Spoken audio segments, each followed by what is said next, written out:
Hi, my loves. This is Isabella Sanfilippo coming at you from WCHS Wall Township, and you're listening to the I Love You podcast. Today, I wanted to talk about confrontation. It's hard. Confrontation is something that I also feel is necessary. So today, I'm joined with the Cool and Cammie and Austin. This was kind of like a last-minute group of people thrown together, but I really think this is going to be a good episode. So buckle up and let's get right into it. So, I think that there are certain situations where confrontation is necessary. What do you two think? Definitely. I agree. Yeah, I agree with that too. Me three. So, I think that there's also a big difference between confrontation and then also just trying to start something. And I feel like that gets very skewed, especially when people look at confrontation as something that's like always angry, always very aggressive. But I think that it can be used as more of a solution, and it's just kind of like telling your feelings, being like very honest with someone. I don't think that it needs to be angry per se, unless you're feeling angry. Yeah, but confrontation it really does not have to be angry. Yeah. And I feel like if you don't confront someone, it'll make you angrier later on. Exactly. Because, like, they won't know what they're doing wrong. Mm-hmm. That makes sense. I agree with that, but sometimes I think instead of confronting someone, like, your emotions play a big part of how you feel, obviously, but sometimes it just works to take a minute, and then, because after a little while, you might be like, okay, that was no big deal, I don't even need to say anything to the person, because you never know how the other person's feeling, and it might just, like, blow over. So, like, while confrontation is sometimes important, I think it depends on the situation or your mood. Usually I wait until like the very last second to like confront someone, because I feel like I need time to think about what I want to say, and even if it's like just over text, like how I want to say it and the tone I want to convey, because that is something that is super hard over text. So I prefer like talking to people face to face when I'm like trying to tell them how I feel. But it's hard, and I kind of, whenever I like look at confronting someone, I try to be as peaceful and as calm as possible and in the right headspace in general. So like Becky was saying, like kind of how your emotions play into it. If you're angry in that moment and you go to confront someone, you're going to confront them angry. Yeah, and it's going to make them angry. Like, exactly. And yeah, I usually, like, confronting people over text is like, I don't know, you kind of like overthink everything you say, or that's what I do. But usually I confront people if they do it twice. Cause like if someone like does something once, it's like, okay, you know, fine, like I'll excuse it. But then if it's like happening like again, I'd rather like not be upset and actually go confront them about it.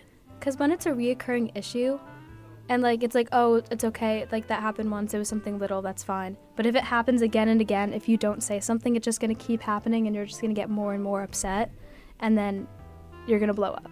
Mm-hmm. What do you think, Austin? You've been pretty quiet. I'm here listening.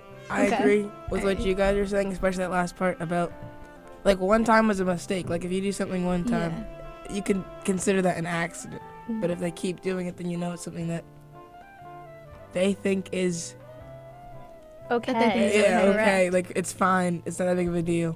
When the other person might not feel the same. I think that, we go to communications high school, obviously, but I think that communications is such an important life skill, not even just as a vocation, but knowing how to like properly communicate and get what you want to say across to someone in a calm and appropriate manner. That's like something like so important, and I feel like it's such a hard skill to learn. So the fact that we even like get to like come here and be in this recording studio and talking about how confrontation and communication is so important is amazing. Yeah, I also feel like it's really important, like, how you word things, because like if you like, I don't know how to give an example to this, but like if you change something like a little bit, it could have like a completely different meaning. Exactly. Like there was just one time I was talking to a friend and I said, like, I'm sorry if I made you feel that way. And then she sent back, like, if. And then I realized, like, there is such, like, a way, like, that you can say something and it can change the meaning incredibly. Yeah, and I feel like there's also a big difference to, like, I'm sorry that you took what I did that way, and then, like, I'm sorry that I did that. Exactly. Like, I feel like there's, like, those are two completely different things. Because one is taking responsibility, and the other one isn't. And taking responsibility is such a hard thing to do. So, yeah, it could be, like, really hard to admit that you're wrong, but, like, sometimes, you know, like, but, like, if you don't, you might just ruin, like, the whole thing. Exactly. And even if you think that you're apologizing and you say something that's slightly off and that's not actually apologizing, it can totally change your whole perspective and, like, relationship with that person. It's, like, it's crazy. Like, one time I was like, in this, like, fight with one of my best friends, but it didn't last very long. It wasn't, like, really a fight. It was kind of just, like, it was, like, a calm, like, confrontation, but the way she apologized, she, like, didn't take accountability, but it was, like, it was over text, right? So, like, so but I told her that, like, in what she said, I was like, this is making it sound like you don't think that you did something wrong. And then she was like, oh, and then she, like, completely changed her wording. She didn't realize she was doing that. So, like, I feel like just, like, telling people what they're doing wrong is really important. And I think that even, again, with taking the second to stop and really think about what you want to say, gives you a lot of time to work stuff like that out and to be able to breathe and either admit that you were wrong and apologize, or it might also give the other person some time to think, oh, maybe what I did wasn't okay and that's why they're acting dismissive or they're pulling away. And I think that just after having a fight or getting upset, just taking some time for yourself and just really analyzing and thinking, like, okay, is this a big deal? Am I just angry? Am I angry about this or am I angry about something else? And I think that can really help. Yeah, I feel like it's easy to get, like, or at least for me, to get, like, angry about things easily. So I don't like to, like, talk to people when I'm angry, because it, like, then it's gonna, like, ruin what I'm gonna say. Exactly. And I feel like sometimes people mistake you kind of, like, thinking about what you want to say and how you want to go about things as you ignoring them. But sometimes it's just a matter of, I'm not sure how I want to go about solving the situation, so I might need some time. And I think that's something that you need to communicate. Because if you just leave someone hanging and you don't tell them, like, oh, I just need some time to think about this because I got upset about this certain situation, so, and it just kept happening, so I think I might need a little time for myself. Because if you just leave them with I nothing, feel like just the silent treatment sucks, because it's like, you don't know what you did wrong, and then it's like you're trying to, like, figure it out with the other person, but they won't talk to you. Because then you just never know. And I think that's why communication is so important. And when you do have problems, you need to use confrontation to solve it. But sometimes, like, I forgot I don't even know what I was going to say anymore. I give up. But you just need to, like, you need to talk it out. Because if you don't talk it out, nothing's going to get fixed. And it doesn't mean that you need to talk it out right away, but it's something that does need to happen. You can't just leave people with nothing. And it doesn't have to be immediate. It can be in a month. It doesn't have to be right this second. Take as much time as you need to figure out exactly what you want to say. Say it, and then I guarantee you'll feel better, because confrontation is scary. Also, sometimes even if you think it's like, sorry, oh wait, no, you go. You go. Okay, I, like, avoid confrontation, so I don't know if that's a good thing or a bad thing, but, like, just some people, it's not like I don't have the energy, like, I don't know if that's the right way to say it, but I'm just like, okay, whatever, it's not that big a deal. And I think it also depends, like, how much you care about the person. Mm-hmm. Like, if you want to fix it, then of course you're gonna, like, confront them, but some people it's just like, okay, it's like why waste my breath? I don't know if that's a good best. Okay, yes, Becky. I feel like, I don't know, whenever I'm really also very bad at confrontation, but whenever I like do want to like confront someone and then that other person feels like they don't care at all, I just like end up not doing it because I'm like, I don't know what to do. Yeah. But I still think that I should probably. I definitely should more sometimes, because like, I don't know, it's not my favorite thing. So often I just like, Scary. yeah, it's scary. It's And really then scary. like sometimes it's like you confront them, like you were saying, you confront them and then nothing happens, and it's like, okay, why did I waste all that time? Yeah. And then it's like you forget about it almost. So it's like, why? Like, I don't know. Yeah, I also feel like